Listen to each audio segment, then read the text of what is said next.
All right, looks like we're live up in here. And I don't know if people just joined from because my Twitter posts or if actually it's working where it shows up in people's notifications. Have to let me know how you got here. Not going to hit the main topic immediately until we get more people watching. So, to start, I want to cover the Last of Us Part 2 delay. And I didn't want to have a back and forth comment war with Retro Deaths and the guys. They disagreed with my idea that it's probably not just the distribution issues. I think it's just the subject matter. And yeah, Resident Evil 3, it's about a zombie apocalypse, but Resident Evil 3 is a campy action horror game, and The Last of Us is downright. It's a heart-wrenching, depressing type story set in a world, after civilization ended and stuff, and I can't blame any company for being sensitive about that kind of stuff right now. Plus, who knows what 2 months from now is going to look like, honestly. Yeah, you could throw out the Xenoblade's coming out, but we don't know all the factors of Xenoblade Chronicles Definitive Edition. Has that game been done and sitting there for months, just waiting for a strategic launch because of Animal Crossing, or are they still working on it? We don't know that unless you knew that, you couldn't really use that as a point. But even so, even if they're still working on that, it's going gold. What is the best-selling Xenoblade Chronicles? 2? Sold like 2 million over the course of a year. They're not looking to ship 10 million units of this game. The Last of Us Part 2, I guarantee you, their 10 million is their goal, their lowest number they wanted to hit as far as predictions, sales predictions, forecasts, whatever you want to call it. So there's a huge difference there. You're talking 10 million plus versus a couple million. I'm sure the logistics of it, I believe that kind of stuff. I mean, you could say, well, they could go digital. And they could. What's up, MDZ? They could go digital, but then they have all these collector's editions, and when would the physical version be able to be released? Like I said, 2 months from now, we don't know what it's going to look. What's the world going to look like in 2 months? We have no idea. Obviously, they're still working on the game. They're doing the bug tests and stuff. Yeah, they already know the file size of Xenoblade. Well, I mean, they probably already know the file size of The Last of Us. They're just doing final bug testing and stuff right now, they said. But, we don't know all the distribution chains. We don't know who Sony uses, who Nintendo uses. Do they use the same companies? I don't know. You got, like I said, I guarantee you Sony's planning 10 million plus for this game to sell. That's a lot harder probably than who knows what Xenoblade Chronicles Definitive Edition is going to be. Is it going to be probably worldwide? I would guess Nintendo's maybe going to have probably over 1 million in stores, but we don't know that. And the other thing is, what's the budget of Xenoblade Chronicles Definitive Edition? What do you think the budget is to take the Wii game, put the new content in, add some geometry, new character models? They're not making a brand new game from scratch. They didn't have to come up with all the side quests and create all the world. And so you're talking, who knows, 1 million to 5 million, maybe a little bit more type budget for a definitive edition versus a $50 million game. Of course they're worried about the game sales.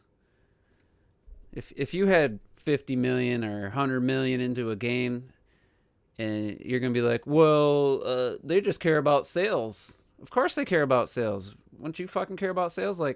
There's probably a lot of people that would buy it digitally, but then there's a lot of people who still buy physical only. Clocked It's here. He's a physical only guy. He likes buying collector's editions of stuff, and it's like, so what are you going to do, split the market?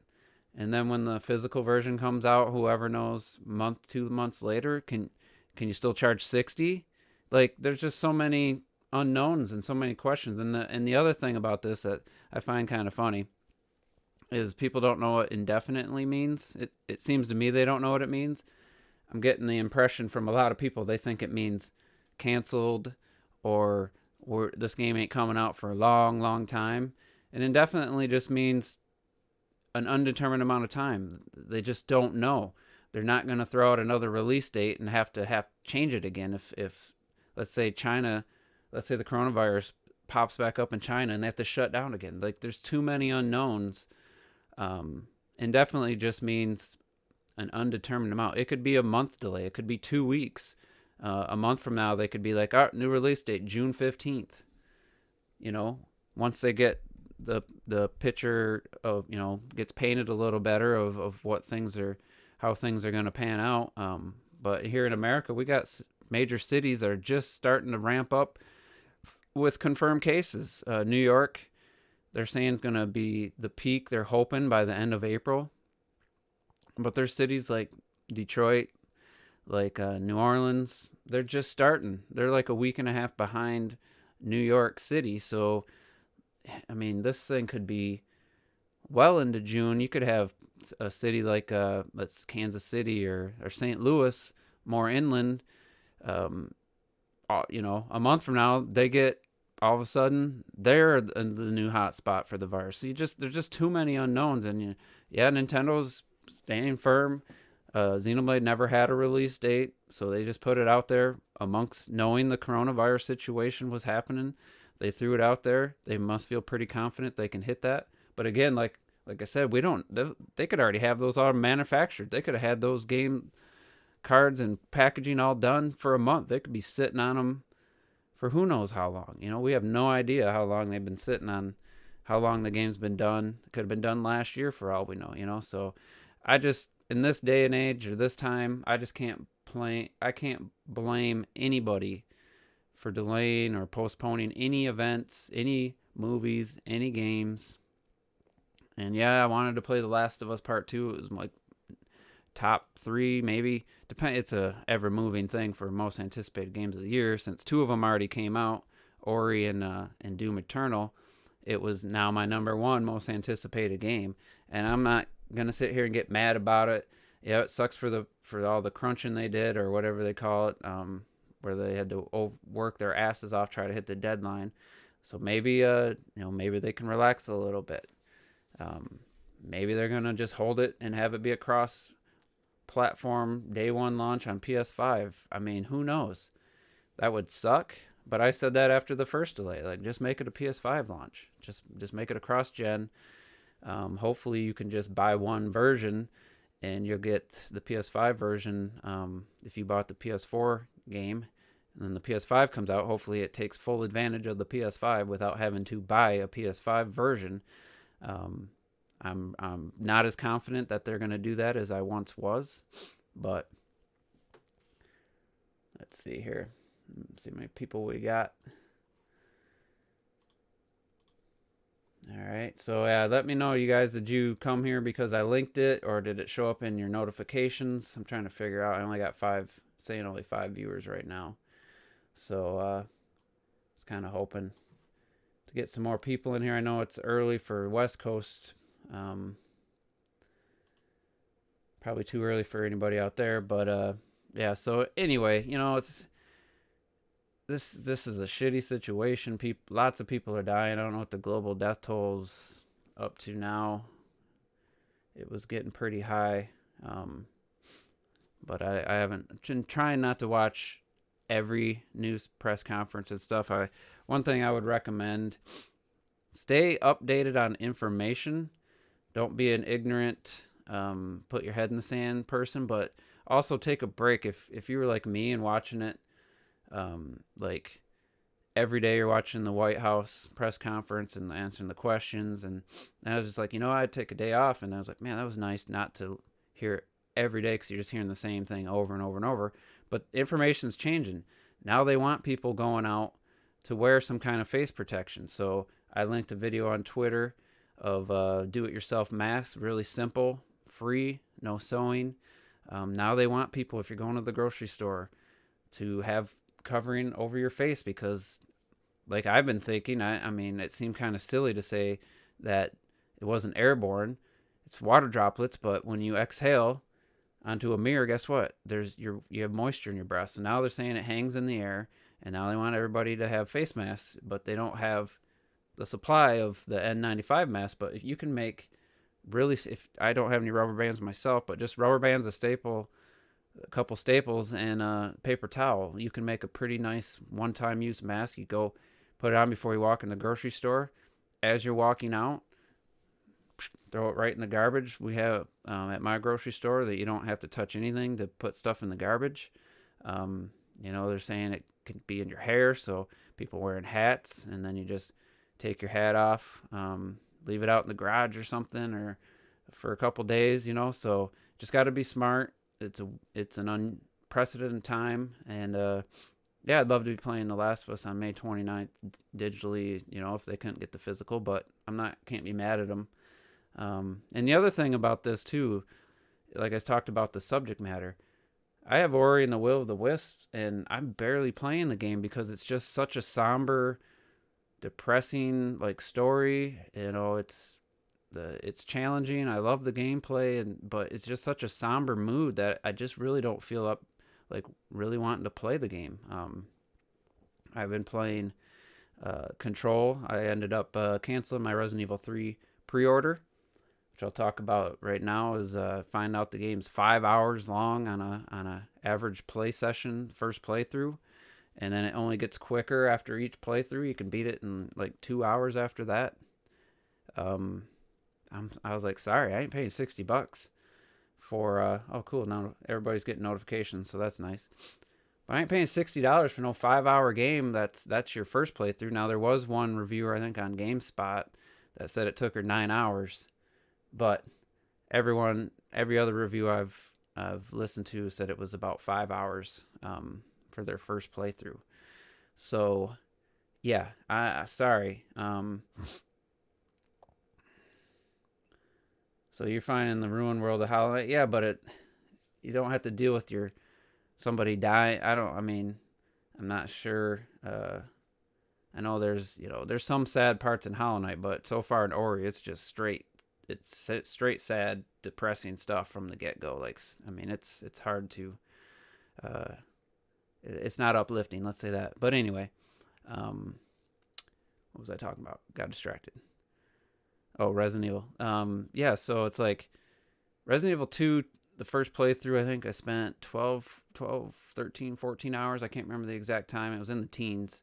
And then my second B scenario was like 7 hours. And then my second playthrough of the A scenario was like 10, 11 hours. It's a lengthy game with reasons to replay it. And that's gone from Resident Evil 3. You look at, like I said, I see how they got it done because they use a lot of the same assets. What's up, Laker Link? Lenny Wright. We got MDZ, Roy. But like they use the same like chubby dude with the safety vest on from Resident Evil 2. So that guy appears multiple times in Resident Evil 3. A lot of the same zombies over and over and over. A lot of the same assets. I guess the Raccoon City intro is definitely the standout of the game, and then it just becomes kind of super linear and super like bland corridors and in a hospital. Like it just feels like they had a deadline and they had to hit it no matter what. And I don't know much about the cut content that was removed, about choices and stuff, but I don't know why they felt to get this game needed to get out so fast. And I'm not gonna. I supported Capcom with Resident Evil 2, Devil May Cry 5, about Resident Evil 7. They were on a nice roll. I've been giving them lots of praise. And then you come out, you rush a game out with 5-hour place, like, and the only reason to replay it, I guess there's like costumes and stuff. But if you can, I don't know. It just, to me, I'm not gonna pay $60 for it. The multiplayer mode means nothing. I don't have PlayStation Plus, so for me, it's got to be $40 or cheaper, and $40 is even pushing it. I think I might try to hopefully get it when it's like $30. But if it dropped to $40 next month, I would buy it. if I didn't have to wait that long. In the meantime, I bought Control's first DLC expansion. I actually bought the season pass, and it's like getting back into that game. It's just like it's such a good game, and it's weird because I've been playing Doom Eternal, amazing game, and Doom Eternal's strength is honestly, it's just the pure perfection of gameplay. It's just bliss controlling the character even with the DualShock 4. I know not everybody loves that controller. It's just perfection, and the environments. There's lots of exploration. There's lots of got to find keys. You got to the map's very handy. It helps you find not get too lost. But I think it was the third chapter, or the fourth chapter. You're back on Earth. It was the first footage they shown at QuakeCon. We're in like a city, and you're using they're using the grapple shotgun, and then jump into those yellow things hanging out from the wall that you grab onto and flings you forward. That area is huge. That map is huge. I spent a good hour just playing through that level, and it's just amazing. Like level design's great. Action, the controls, everything's perfect. So then I go to Control, and it's a completely different experience. Yeah, it's not that smooth, frenetic gameplay. It's a 30 frames per second game. It has, stiff controls in comparison because of just the nature of the game. It's third person, and it's not. I mean, there's a lot of shooting and stuff, but if you're shooting majority of the time, then you're doing the combat wrong, because there's this shooting projectiles with your telekinesis. There's you can pull rocks up from the ground as shields. You can there's all kinds of ways to dispatch enemies. Once you can overtake them and they become allies, there's all kinds of cool stuff. And it was just like going from Doom, like literally to save Doom, ejected the disc, put Control in, and played. And it's like, wow, this doesn't have that precision gameplay, that precision control, funny enough. But that's not what the game is about. The game is about finding all these documents, reading all this really cool, this new expansions. You're in an area with that they haven't been in since the 60s, so you're finding all these documents and recordings from people in the 60s, and exploring these caves. And it's just like, it's a completely different type of experience than Doom, and it took me a minute, but once I got back into it, I'm just like, this is even more about exploration. This is even more about here you're at the base of this area, and there's this huge shaft going up with elevators, and you have to get to each floor, and then try to find a way to keep going up. And the combat's kind of a secondary thing, and it's amazing. It was $15 for the expansion, and $25 for the season pass, because they got another expansion coming out in the fall. And for that, even that $25, but let alone the $15 for just the first expansion's like 4 hours. I'll probably get more like 5 or 6 out of it the way I play, but it's a 4 to 6 hour experience for $15 on top of the game. And the game right now is on sale on PlayStation. So, I went that route. I was just playing Rocket League for the last hour and a half. Going through the new season started, so I'm going through the extra game modes, the snow day, which is the hockey, and I just was playing the hoops 2-on-2, and I need to play one more game to get my rank, but I think it's gonna be like Diamond 3, and I was just having a blast, and then playing Doom, playing Control, Rocket League, still play a little Breath of the Wild here and there, trying to find time, and so that's what I'm doing instead of playing Resident Evil 3. I really didn't need a new game right now anyway, so it kind of worked out.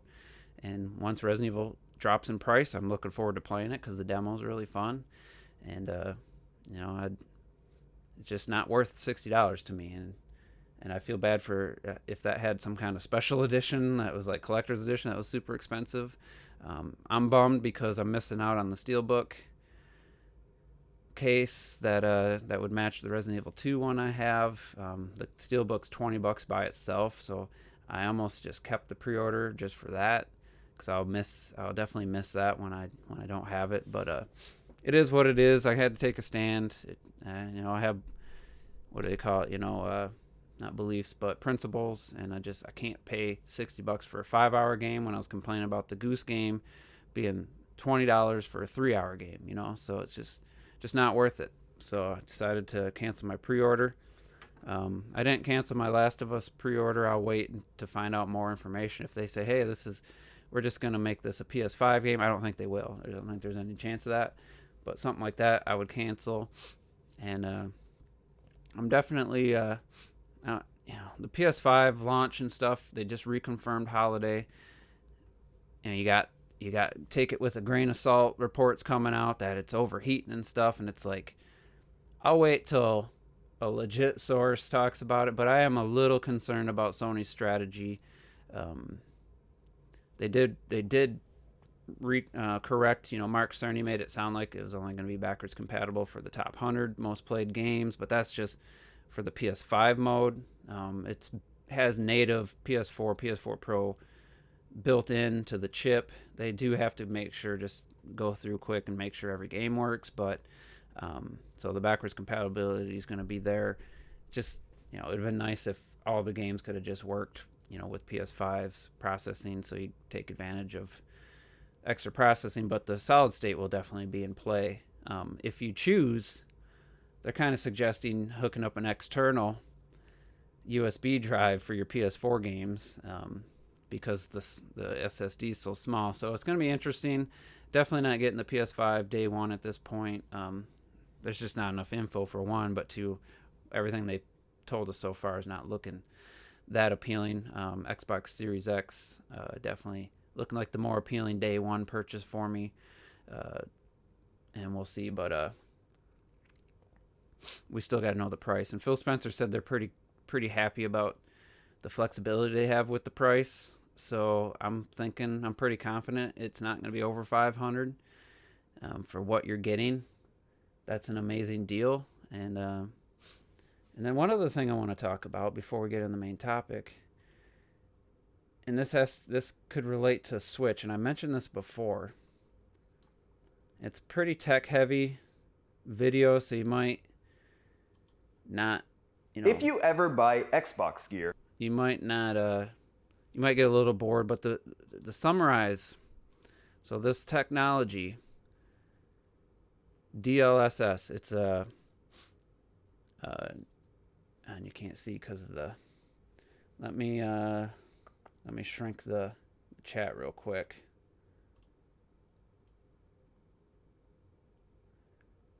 So the thing that this won't work with the standard Switch, but it would be a very minor addition they could make to a Switch Pro or a revised Switch. Add a single little processor to do this, and what it basically is, it's machine learning, like artificial intelligence upscaling. So what it takes, a low res image, and I mean it can do billions of checks per second or whatever. Every frame it can look at and fill in the gaps. You can see right here, this is the old version, was in 1080 native, upscaled to 4K on the fly, and this is what it looks like in the PS4 Pro. You get all this pixelation. Well, the new version uses the separate part of the NVIDIA graphics card. So this is the same 1080p image upscaled to 4K. This is what the new 2.0 version looks like, super smooth, and this looks all like dotted, pixelated. So what this could mean for the Switch, and each game would have to do this. It wouldn't just, they'd have to implement it for each game, but I didn't see it yet, but there's a spot where they put it at native 540p and upscale it to 1080. Or at least they said they were going to. There we go. So this is what could apply to the Switch. So what they could do is add just a separate little chip, and so this is a perfect example. probably going to be hard to tell in the stream. I recommend watching the video. Native 1080p versus 540p upscaled using this DLSS to 1080. The 540p one actually looks clear. And then you can, so the Switch has a lot of games that run close to 540. They try to hit 720. But if you just locked it at 540p and had a little chip that does this machine learning upscaling, DLSS, because it's a NVIDIA thing that works with NVIDIA, then now they don't have to try to hit 720p. They don't have to try to hit 900p. So they could lock it at 540, bump up some of the quality settings. What's up, Donnie? And then have it upscale to 1080, and it actually looks better than native 1080. This is like a fucking breakthrough. Like I don't think we've ever seen. And for PCs, they're saying, yeah, you can buy the $300 2060 RTX card, and you could, do like ray tracing, full ray tracing, have it run at 540, but have a 1080p final image and have amazing results. So Digital Foundry kind of did a thing about this potential for the Switch on this a while back. But, look at this. That looks so much clearer, and it has the ray tracing on, so the lighting and everything. Just look, it's hard to say in a still shot, but I know from playing this game that there's some pretty bad lighting on her face, on the character model, on PS4 Pro. And let's see. This is hitting. And plus, you could get higher frame rates. That's the other thing. Not just improved visual quality. So I have to watch this whole video and see what the results are. But so they put it at locked 540. Who knows? Maybe even 480. You could convert it to 900p or something, and it looks good. And have games run at 60 frames per second. That would be a fucking game changer for what Nintendo wants to do with a Switch successor or a Switch Pro. Like that would be absolutely. That would eliminate the need for trying to get like some super powerful GPU inside the Switch, and you don't have to worry about battery life and cooling and stuff. They could keep the same form factor, and they don't have to add anything to the dock. They just put an extra chip in there that handles all that upscaling, and then make it so you can hook that thing up to. Then you could take a game like Smash Brothers that could upscale to 4K and probably look amazing because it's native 1080. So then you just have the Switch dock have the new HDMI, at least 2.1 or 2.0. Doesn't need to be HDMI 2.1, but it's like that is some huge benefits with not much of a hardware cost. Without not much, you don't have to worry about the Switch overheating and overclocking and stuff. They might need to overclock the CPU still, but that would be a game changer. Imagine playing Doom Eternal, and it looks pretty, really good, near 1080p quality at 60 frames per second on the Switch, and then in handheld mode be locked at that native 720 of the screen at 60 frames per second. How much of a fucking game changer would that be for third parties support, for getting multiplats and not just, it's portable. Now you can say, it's comparable to PS4, to at least the Xbox One. Now we got the next gen coming out. That's expression's not going to hold as much water, but that would be something. And like I said, it would come with minimal cost. I don't think it would. Developers would have to take advantage of it and probably patch their games and stuff, but that's even as PC users, you're going to spend $1,200 on a 2080 Ti so you can have full ray tracing at 4K or 1080, or you can spend $300 and not every game supports it, but once games start supporting it, now you can set the resolution lower, get 60 frames per second consistently, or buy a mid-range card, maybe the 2070, and get what looks better than native 4K 60 frames per second with ray tracing on for half the price of a 2080. That's a huge thing, and I really hope yeah, the handheld mode, the game could run at native 360, but upscale to 720, and you could get way better settings for texture quality or full 60 frames per second. That would be something. And it, like I said, it wouldn't be some massive, I don't know, expense. It wouldn't make the Switch, $500 or anything. I don't know the exact cost or what it would cost, but I guess it can use like, I don't know if it's not even a full processor that for the NVIDIA cards for that. I forget what I forget exact term, but watch that Digital Foundry video. It's really interesting, and it could mean a lot for Nintendo moving forward. And hopefully they already have something in the works. All right, so let's talk about the main topic. Once a remaster, always a remaster, or once a remaster, once a masterpiece, always a masterpiece, ? So this came up on Discord. I had seen this video already. It was PC Gamer article. Don't remake Resident Evil 4. Says it's still a masterpiece.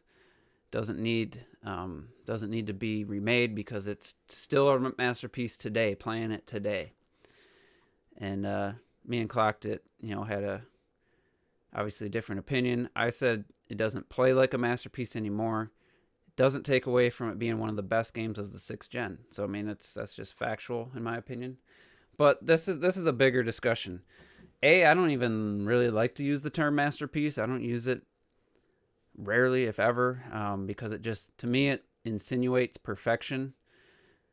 And there's really maybe one or two games all time that I would say are perfection. But even then, I mean, if I think back, even the games I love the most, which I'll talk about, some of my favorite games, going back and playing them, how I feel about them now. But the main thing for me is, yeah, it might have been considered a masterpiece, and I considered it a masterpiece. But I think we need a level above just saying something's a masterpiece. I would say the next level would be a timeless masterpiece or ageless masterpiece. Because, just about everything in life, when Father Time hits it, when you look back, it could be movies, it could be music, it could be art, it could be video games, it could be television shows, any technologies, anything, like styles, car designs, it could be anything. When you look back at something 20 years later, not a lot holds up over time and across the board. There are timeless like vehicles like the 69 Mustang, Shelby or whatever, GT Mustang from everybody knows from Gone in 60 Seconds. I mean, that's a timeless look. But there are some cars from back then that look like absolute trash right now. So I think, yeah, it's nice to, if you had lived back then and you were there in that moment, whether we'll get back to, in the gaming realm. I was alive when Mario 64 came out. I had that jaw-dropping moment of seeing Mario in 3D for the first time. And people somebody like Robert, yeah, he might have been impressed as hell by Mario Galaxy, but he was already used to 3D gaming at that point. So I don't expect somebody younger who's already played Mario Odyssey to go back to Mario 64 and just be wowed, So you gotta remember that and I think it's impossible to take out your past experience when talking or reviewing or discussing an older game.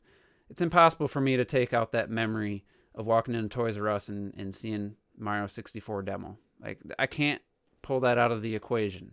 So there's no way I could fairly judge Mario 64 without that memory affecting my opinion of it. Like, if I was going to try to review it by modern standards, and I know Clocked It made a video about I think it was Star Fox 2 somebody reviewed by modern standards. I wouldn't be able to, because I can't take away all the all the amazing memories I had. I can be, unlike some people though, I feel I can be more fair when it comes to pointing out critiques. Like I think I would definitely always bring up the camera in certain areas in Mario 64. Even back in the day, even when it was the first major 3D game I played, I still had an issue with the camera.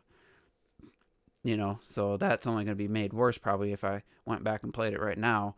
It'd probably even be worse for me because we've had Mario Odyssey with an amazing camera system. So I don't think there's any way for someone older to try to take out their personal memories.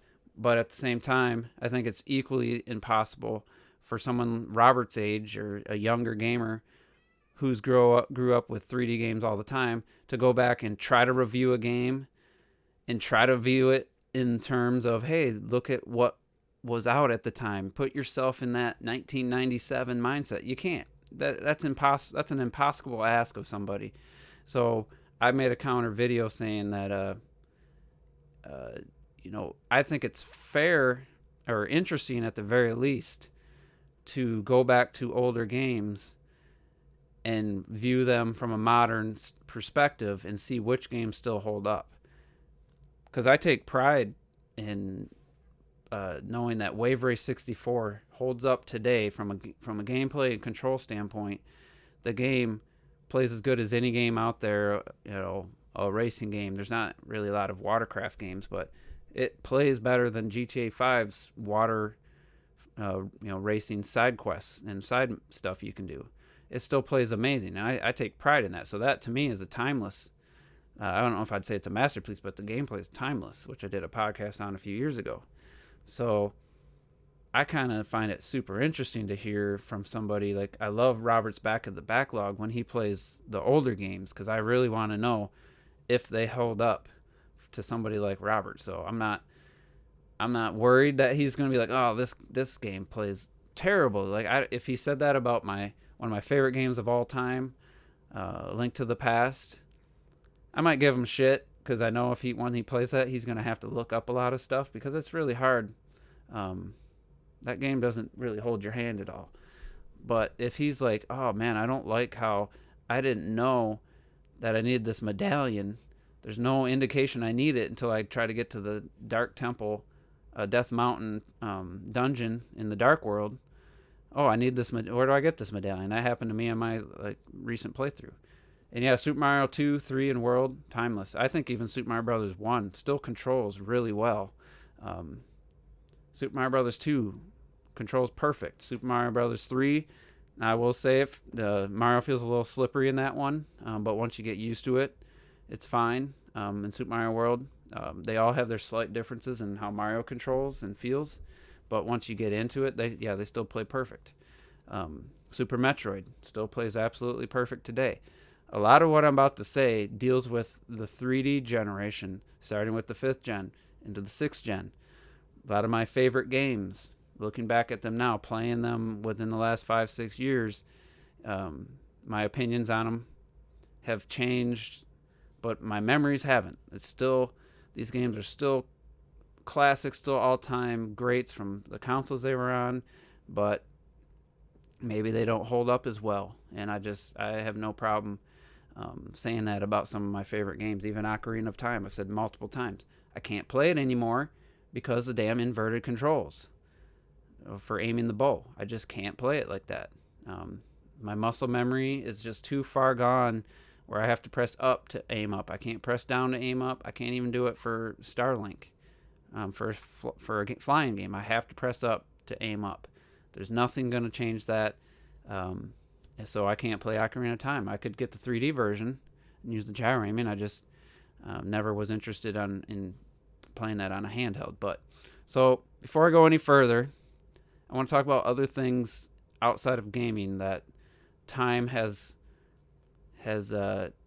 basically just when you see something later on and you experience something like, oh wait, this is amazing, and then sometimes it's hard to go back to the older thing and still feel that way. So first thing, since I'm a home theater enthusiast, I'm going to talk about when DVDs came out.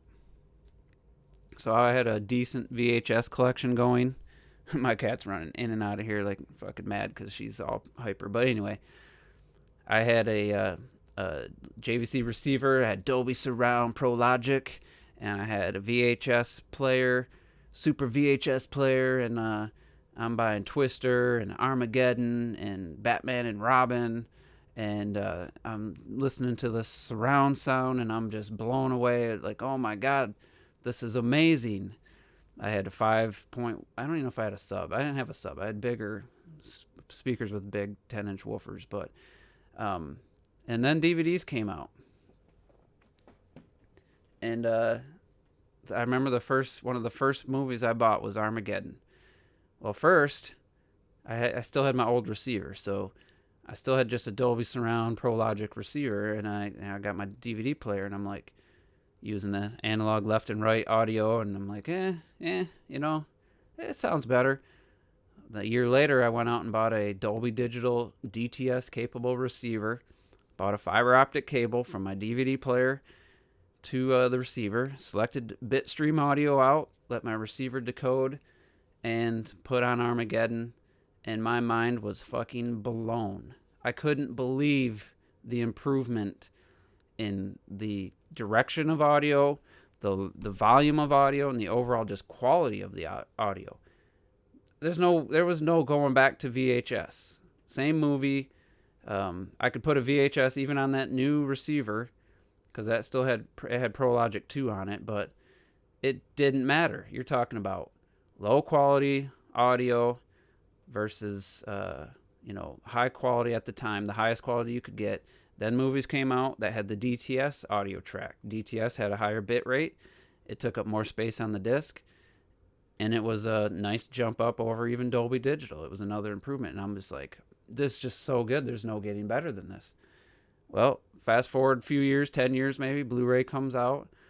We got uncompressed audio tracks. You got Dolby True HD, DTS HD Master Audio. And now we got 7 channels. Super high bit rate. I bet the audio size on like a Blu-ray that takes full advantage of audio. I mean, like maybe Batman vs Superman or something. I bet you that takes up as much as a DVD disc. But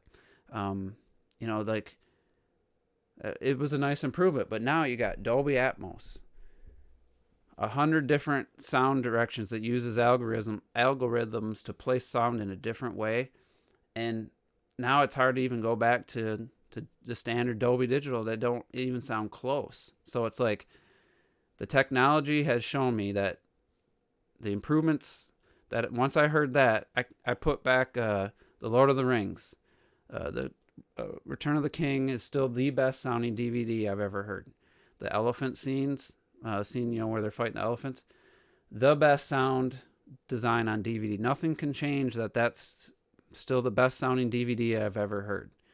But when I rewatched the movie, because of all the improvements in the audio over the years, like watching John Wick 1 puts, as far as just audio quality and just positioning and placement of the sound with the Dolby Atmos track, it puts, I wouldn't say it puts it to shame, but it reduces the impressiveness of, one of the greatest audio scenes I'd ever heard. Now, everyday movies on Blu-ray and Ultra HD Blu-ray are equal to or better than, the top DVD. So it's like, that takes nothing away from the Lord of the Rings. Nothing takes away from the sound design. It was the technology holds it back. I've never listened to it on Blu-ray. I didn't rebuy all the movies, but it's just an improvement in technology that makes the older thing less impressive.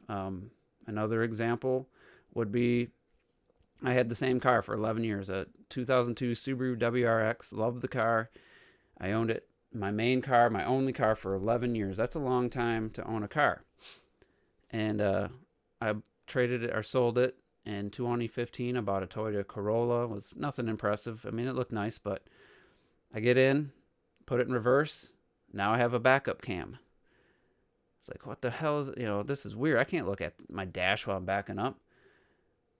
Fast forward to 2020, I now have a Toyota Tacoma with a backup cam. When I get in a car without a backup cam, I'm like, this is trash. Like, how am I?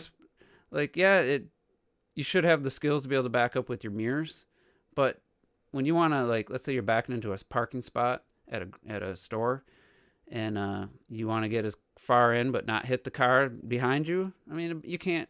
There's no replacing a backup cam. Remember having somebody get out and tell you how far you have to go, lining up a trailer to a trailer hitch. Like, once you have a car with a backup cam, you can't go back. As much as I love that Subaru, I wouldn't want to drive it just because I mean, yeah, driving it's fine, but when I got to maneuver and get into places or back into things, back into my driveway or something, like, not having a backup cam just really shines some light on what was I missing. I didn't know what I was missing, but it's a minor thing.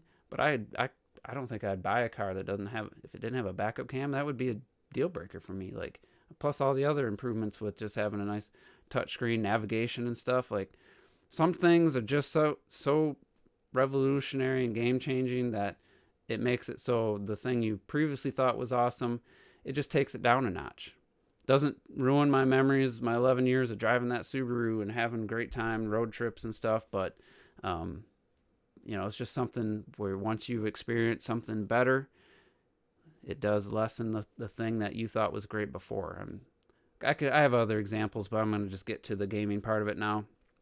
So, sticking with Resident Evil 4 generation, the 6th gen, the top 4 games for me of the whole generation were Metroid Prime, Resident Evil 4, Shadow of the Colossus, and Ninja Gaiden on the Xbox. Every one of these games, I haven't replayed Ninja Gaiden in a long time, but those are my top 4. Nothing that has come out or improvements to gaming changes my top 4 for the 6th gen. There's just same with the 7th gen. You got Mario Galaxy, you got Mario Galaxy 2 specifically, Dead Space. I didn't really put a list together for that, but the best games are not going to change. But going back, I have no qualms about saying that Metroid Prime on the GameCube is unplayable now. And it's unplayable because of the Metroid Prime trilogy on the Wii showed what that game can be like with the motion aiming. It's such an improvement to that game. I never played 2 with it, and Metroid Prime 3 is such a vast improvement. Makes that game infinitely more enjoyable on a third playthrough. Where when I went back and tried the GameCube version, where you have to press in the left trigger to strafe, and then you have to squeeze it all the way, and you aim, and you can't move. All you can do is aim around the screen, motionless, or use the lock-in to strafe around an enemy. Like, to me, the game was designed around that mechanic, so it doesn't change that Metroid Prime was a 98 for me out of 100 on the GameCube, and it's my favorite game of the 6th gen. Nothing changes that, except for you give me the option. This goes to another Clocked It video about a sequel or remakes and whatever diminish the original. And I don't think there's anything wrong with that. Metroid Prime has now been improved to the point where it makes the original GameCube version irrelevant, and I have no issues with it. I don't know why anybody would have an issue with that, because you still have the amazing Metroid Prime game with just motion controls. I guess if you're Retro Death and you hate the motion controls for whatever reason, it's Retro Death, so who knows. You still have the original way to play. If you played that game every year since it came out, and it plays absolutely perfect to you, that's fine. But for me, I'd never play. If I have the option, I'll never play the GameCube version again. Not even out of curiosity, because the last time I went to play it, I was just like, you know what, I don't know what Nintendo was thinking. And I remember thinking that even back in the day when I was loving the game. Like, even if I gave it a 9.8 out of 10 or 98 out of 100, whatever you want to say, I still wished it had dual analog aiming. It just felt like a kind of a hindrance to the game, to the experience, to the platforming. But once using the gyro or the motion aiming on the Wii remote nunchuck, Like that's perfection. That'll never be topped. I don't think there's anything they could do. They remastered it for the Switch in a trilogy. Unless they have the gyro aiming somehow works as good as the Wii Motion aiming or the pointer aiming. That to me is perfection. That probably will never get topped. But to even some people, I think that's blasphemous to say the GameCube version is now unplayable. It's not technically unplayable. I mean, you could still play it. The game was designed with those controls in mind. But for me, it's unplayable to the point where it makes the game so much less enjoyable than the Wii version, or if you play it on Wii U, that in that respect it makes it unplayable, and that I don't ever want to play that version. Shadow of the Colossus used to be my favorite. I used to say it was my favorite Sony game of all time. Replayed it when I got the PS3. I had the backwards compatible version, and that game has some pretty ass fucking controls at times. And I got through the game. I loved it. It's my third favorite game of the generation. Playing it years later, even as recently before I bought the remake, probably two and a half years ago I tried it, and I even tried it a little bit before I sold my PS3. Like, they had the dumbest button layout. Pretty sure it had inverted controls default. I don't remember if you could change it on the PS4 version. I switched to the modern controls, and then, had to do a lot of fine tuning because the stock controls were what the game launched with on PS2. So anybody that has the remake or is gonna get it, the default controls are the identical to the original PS2 version. Unplayable with those controls to me. It was absolutely atrocious. I forget, like the run or jump button was like triangle. It was just stupid. The aiming was terrible. I dialed it into my settings that worked for me, and the game was infinitely more enjoyable. I never played Resident Evil 4 with pointer controls, but I'll get to that game next. But Shadow of the Colossus just reminded me that it just, with these wonky animations, it's frustrating to climb the Colossus sometimes, or the environment, and I only know that now because I've played games with so much better climbing, whether it's Uncharted 4 or Breath of the Wild, or like Tomb Raider or something. Like, I see that now as a pretty major flaw, but I still enjoyed the remake. I'd still recommend it, but I wouldn't expect somebody today to play the game for their first time ever, who has played any modern game, to think Shadow of the Colossus gameplay wise is a masterpiece. It was a masterpiece on the PS2 in a lot of people's eyes. Had terrible frame rate issues. It had frustrating controls, but it was such an impressive achievement for the system that I feel is the reason it was elevated so high. The atmosphere, the world, everything. It's just a really, really great game, but it hasn't aged that well. And I don't think there's any issue saying that. I'd be curious if somebody just played it for the first time, what they would think of it, because like I said, those default controls are they're asinine. They're absolutely asinine. Like, I can't even believe those were the controls back then. And so it's like, yeah, it's still my third favorite game of the 6th gen, but playing it now, I get that it was a game changer in a lot of ways, but it just feels so like unpolished and stuff that it's crazy to me. That back then though, we didn't know any better. So that's a lot of N64 generation. We didn't know any better than having almost no textures, or having not having dual analogs, and having these stiff camera controls in games. Like, we didn't know any better. Now we do. But the games, like I said earlier, there are games that still stand up today to modern gaming. Mario 64, I feel control-wise, still stands up today with the best. Like I said, Wave Race 64. There's not a lot of 5th and 6th gen games that I feel truly stand up when you're talking 3D gaming. So Resident Evil 4. That's the big one of that whole article is written about. I played it probably 5-6 years ago. I hooked up my GameCube and was like, all right, let me play a little Resident Evil 4. At that point, there was no Resident Evil 2 remake. There was no Resident Evil 3 remake. Resident Evil 7. I think Resident Evil 6 was the newest one.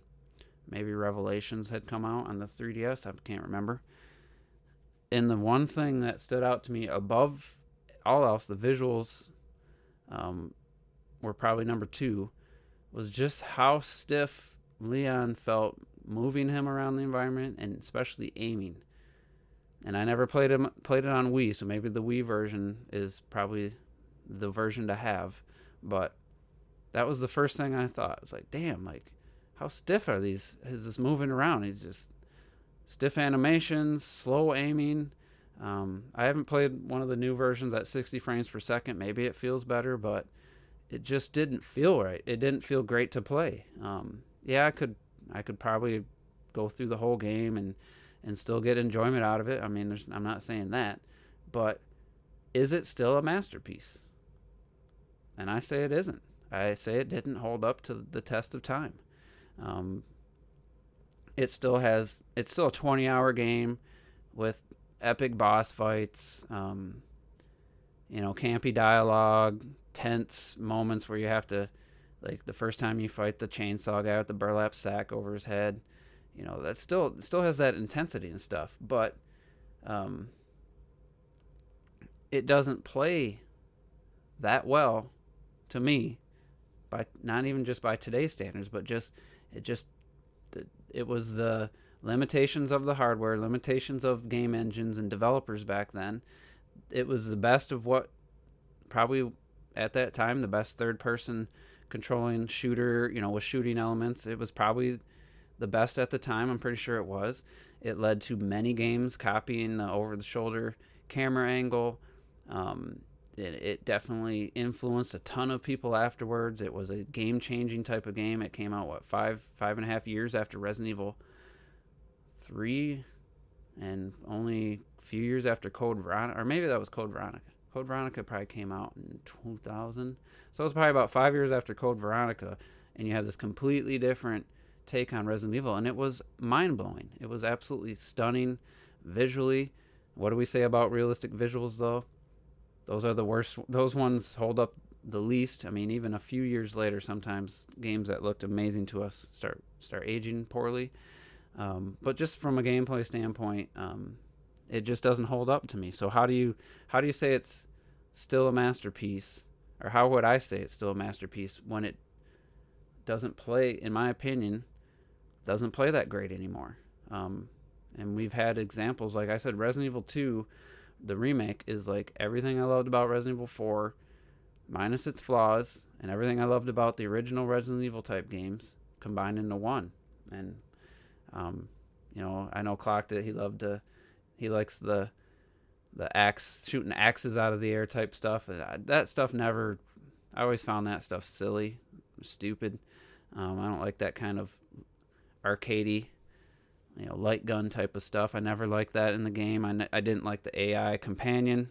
The president's daughter, she was a pain in the ass. Never liked her. That boss fight with the boat, I forget what the creature was, but you had like the spears you had to shoot, or like the whale spears. Never liked that area.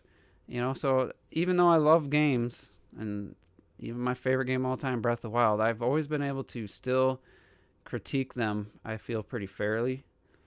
Sometimes like Breath of the Wild, a lot of people say I wish they had dungeons, and I'm so sold on the game that I don't even miss the dungeons, to the point, do I even like the dungeon aspect of the 3D games? That's how much Breath of the Wild has affected me, to the point where, do I want to go back and trudge through dungeons, especially the tropical Twilight Princess, where you got the steel boots and you're walking slow across the ceiling, and like the last time when I played the HD remake, I was like, do I even like this game? Like, I really don't. The horse riding just feels stiff, and of course the controls were terrible compared to the original, but I got through it. But I didn't absolutely love the game. Wind Waker, I liked better. The HD version improved everything. That made the GameCube version unplayable and irrelevant to me. And I know that that's hard for people to hear, but the Wind Waker HD is so much better than the original in every single way. You can't name me one way it isn't. Gyro aiming, quick inventory access. Look what I got on my lap. She just won't leave me alone. At least she's not meowing. Wind Waker HD is better in every way. Visually, it's stunning still to this day. Motion aiming, it's not very long. And I would still say I have a complaint, and that's that, 2 or 3 dungeons. It's not because I love the dungeons. It's just because there's not a lot to do. And then you refight all the bosses again instead of because they ran out of time and they had to cut content. But I love the puzzle elements in dungeons, so I do miss the dungeon. See, I mean, everybody's different. I absolutely don't miss the dungeons whatsoever. I find them, even though I loved all the games, I've always played through them and enjoyed them. God damn it, cat. Now she's going somewhere she shouldn't be, but hopefully she don't turn the power surge protector off. But there was always at least a couple dungeons in every 3D Zelda game that I just found tedious, and I was like, oh, glad I'm done with that. I don't ever want to do that again. A lot of Skyward Sword, I feel that about. I was trying a second playthrough. I got to it's not Death Mountain, it was a different name. And, you got to go back here and grab this thing. Oh, you got to go here and do this. All the backtracking and stuff, and just the way the world's not connected. I was like, you know what? And then I'm fighting the thing I thought was going to be like a Shadow of the Colossus like boss. What's his name with the stupid toenails? That is some of the dumbest ass boss fight I've ever played, definitely in a Zelda game. Absolutely couldn't keep playing the game. But I do love a lot of the stuff they did with with Skyward Sword. Love the art style.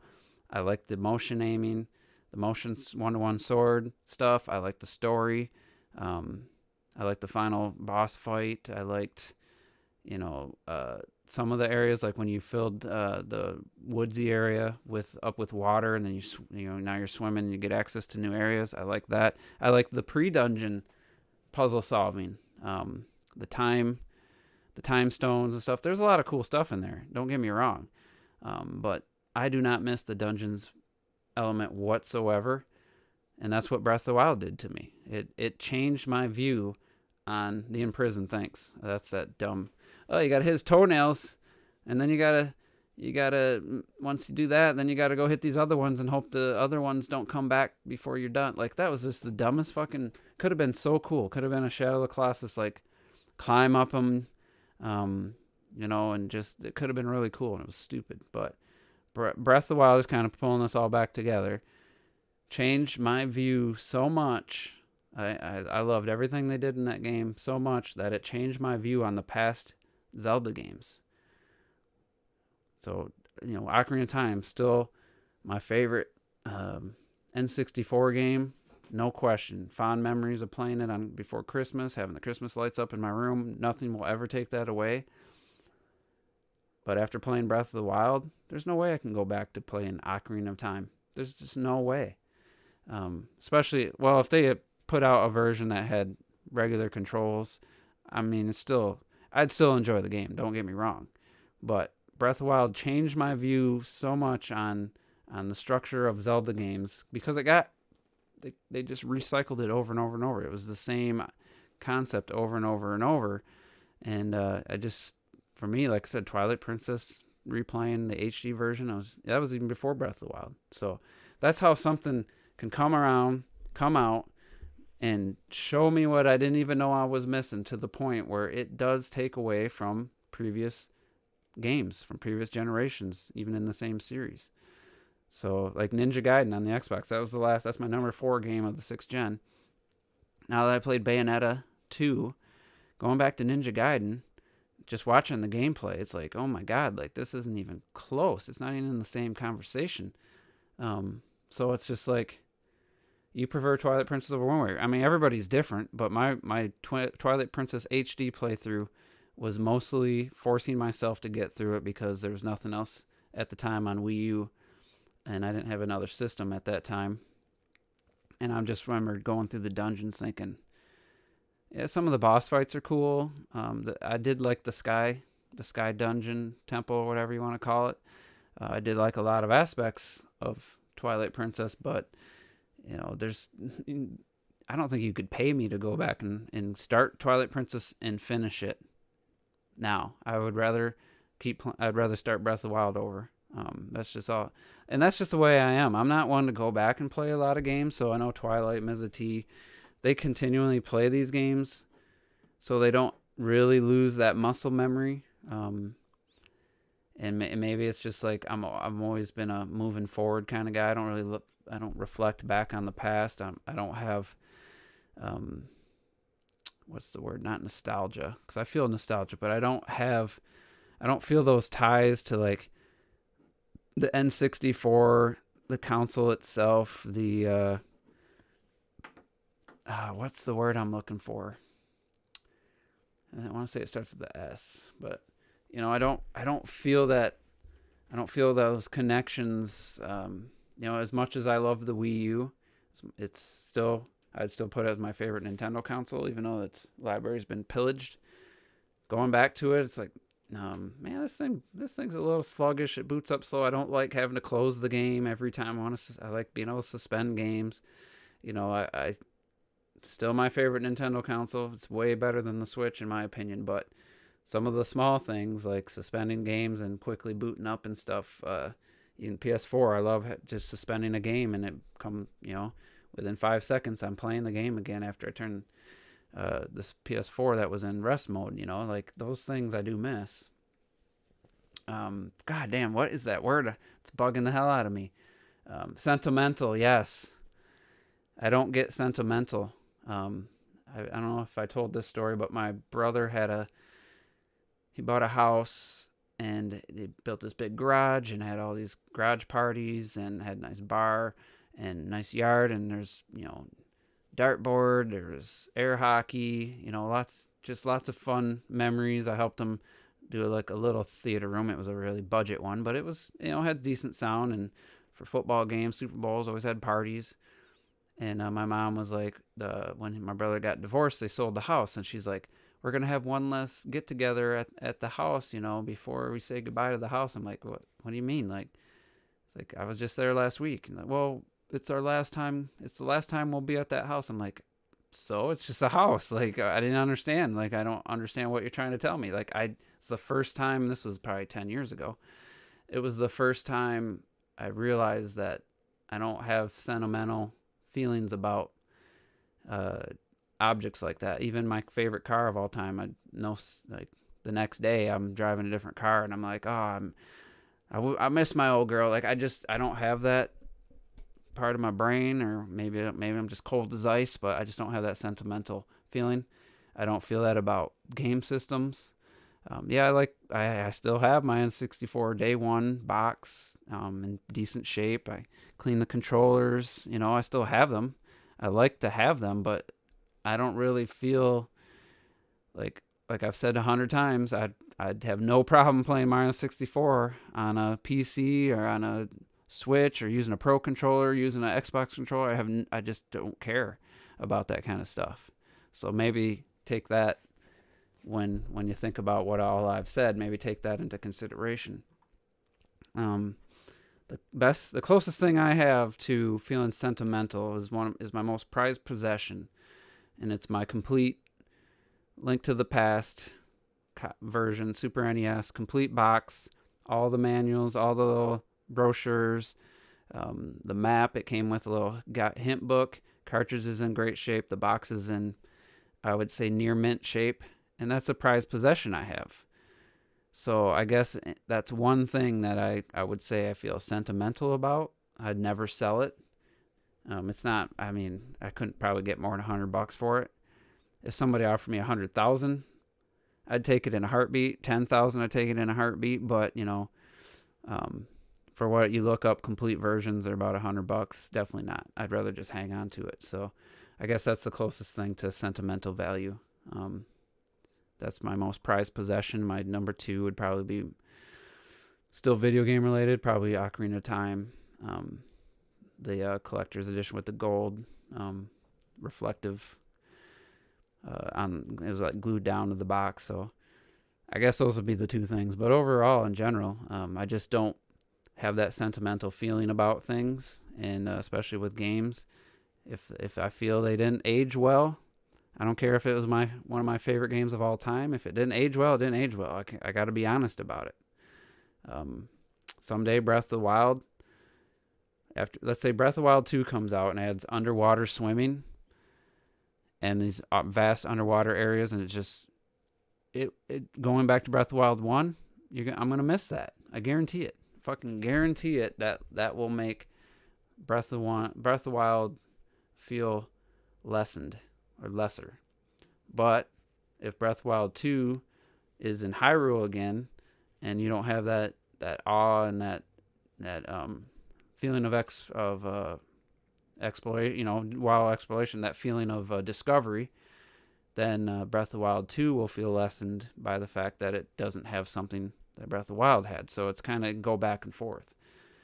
So just like I said about the Metroid Prime trilogy, if you bring that in HD but get rid of the motion aiming, it's going to be a lesser version in that regard. I'm going to miss having it. But if you have really good dual analogs like Doom Eternal has, I could probably forgive it, But so it's one of those things. It's not a simple yes or no. I know Clocked It, he's on the complete opposite side. But I would say if you think there's an easy answer to the question of is something still a masterpiece, I would say if you're somebody that's an absolute no instantly or an absolute yes instantly, I would say that's the reason I have to make this video, because I think there's so much nuance to it. There's so much personal feelings on it that I tend to look more subjectively. Oh, wait, is it objectively? Yeah, subjectively at things, even the things I love, even my favorite movies of all time. I can go back and pick apart The Matrix, and say, well, man, some of the costumes and sunglasses and styles definitely stand out. Don't hold up that well.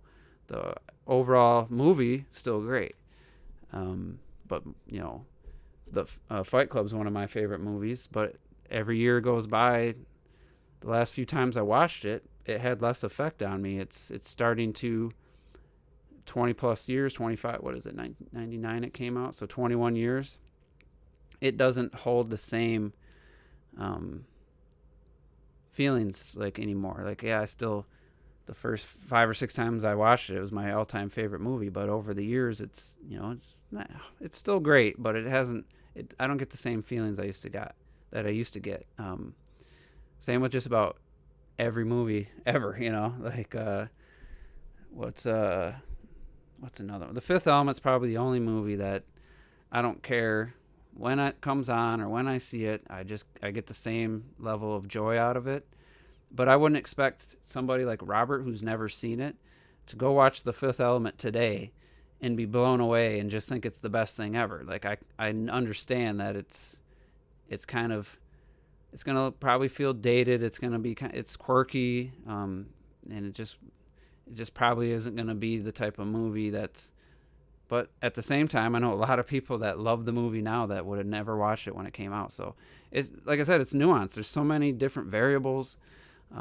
But at the same time, just reiterate, final thing I'm going to say basically is I've just find that I've always been able to even look at the things I love the most and judge them, I feel, pretty fairly.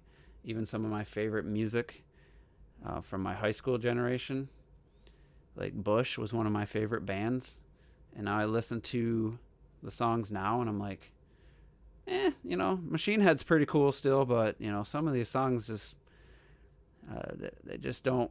I was young and I was just blown away by what I thought was great music. And then I'm realizing now that it was pretty shallow and they didn't have a lot of talent. The guitar player was good, but, I'm looking at things different. I still listen to 16 Stone all the way through and sing along, but I realized that it wasn't this amazing music I thought it was. So I guess I've always had that ability to maybe like, oh, you're too critical on the, maybe I am, but there's also bands and songs that I can from the 80s that I still love today as much, like Aha's Take on Me or Take Me On, or I don't know what, I should know the name, but yeah, Alice in Chains I was listening to the other day. Some of their songs definitely still do, but Aha's Take on Me, I like it. I think I like it more now, even more now than I did back when it came out, and I was watching the music video over and over because I absolutely love the music video. Like, that song to me is better today than it even was for me back then. I guess it holds a new meaning for me. So, same thing with gaming can happen. Super Metroid, played that, when was that? When the Wii U version came out, so probably 2013. Still holds up in every way, shape, or form, other than getting lost in that typical Metroidvania formula where you just don't know what to do for a while and you have to just go around until you find out what to do. That's still there. But anyway, so what do you guys think? There was a lot discussed, and I guess I didn't answer the question, once a masterpiece, always a masterpiece, and I kind of did. I'd say no. I'd say we need another level, a timeless masterpiece tag for certain games. And I don't know any other way to say it. I just don't think certain games, especially early 3D era games, gameplay wise, hold up today. Visuals obviously don't hold up today. I'm just one of those types of guys that I like the new thing, and I don't always like to go back. So again, take that with a grain of salt, my whole opinion, because I don't go back and play these games a lot. So, but when I do, I'm kind of shocked sometimes. I can be blown away by old things when I think they did all that without this. Yeah, I mean, there is that mindset. If somebody could somehow put themselves into the mindset of going from Super NES to N64 and be like, dang, like they did this back in 97, like Toy Story, the first movie, they had to hand move every piece of animation. They had to take frame by frame. Now they build, the 3D models they have internal skeletons with movement points, and they can easily fucking animate shit. Let's see. Link to the Past is timeless. Super Mario World is timeless. Ocarina and Mario 64, nah. Mario 64 gameplay is timeless, but the levels, some of them feel pretty small. There's definitely some frustrations in the Rainbow, that level, with the carpets and stuff. There's mostly camera related, but there's definitely some issues. Even Metroid Prime, as good as it handled some of the platforming, Doom Eternal does it so much better now. I'd be curious to go back to Metroid Prime and see if that still holds up. But the last time I played the Metroid Prime trilogy, it was 2013, I think, maybe 14, with the Wii Remote Nunchuck. It still played great. So yeah, let me know what games are timeless to you. Do you consider, if it was a masterpiece when it came out, does that automatically stay, or can you view a game by maybe not even modern standards, but just by how it feels to you now? Yeah, Super Mario Bros. 3 levels do feel tiny. Even Super Mario World levels feel really short. I do at times miss the wall jumping of the new Super Mario Brothers series, especially with Mario Maker. But the levels were designed without that in mind, so the levels are still expertly designed. So yeah, it's just a question. Everyone has to answer themselves, I guess. I don't think there's a right or wrong answer. But for me personally, yeah, Resident Evil 4 is definitely not a masterpiece anymore. I don't know that I ever claimed it was a masterpiece, but it was a really great game, and probably my number 2 game of the 6th generation, and that's not going to change. Kind of curious about maybe picking it up on PS4 for whatever, $20, and replaying it and giving a full review now for it, but I don't know if I'll have time to do that. So anyway, thanks everybody for tuning in. Appreciate you guys. Damn, I went for over an hour. Fuck. That's how I do it, you know. I just can't stop talking. I can't do quick videos. I have an idea for a top 5 Breath of the Wild small changes / improvements that could make a huge difference to like the atmosphere and user experience for Breath of the Wild 2. And I wanted to record all these gameplay like examples while I'm talking. And it's just like that's a lot of planning. That's a lot of recording. Then waiting for the right time of day or the right thing to happen in the game. Was getting frustrated. Then I just wanted to play the game. I ended up playing the game for 2 hours and I didn't record anything because I just wanted to play the game. So I know this channel is never really going to grow to that point. I don't have the desire. I don't feel like I have the time, but I got to play games too, So I'm never going to be that YouTuber that makes those really awesome Breath of the Wild videos with all this awesome camera shots and editing and making all these good types of like analysis and stuff. I wish I could do that because I love those videos, but I don't know what I'm going to do with this top 5 idea. I might try to make it happen, but live streams for me are definitely what works best. And that's just the way it is. So I've already spent way too much time talking. Less time I could have been spent playing games. So, but appreciate you guys for tuning in, and we'll see you next time, whenever that is. Probably, obviously, the Juice is Loose podcast. We're still going strong. Mondays at 4 p.m. Eastern time now, and maybe we'll see you on a Juice Opinions in the near future. All right, thanks for watching. See ya.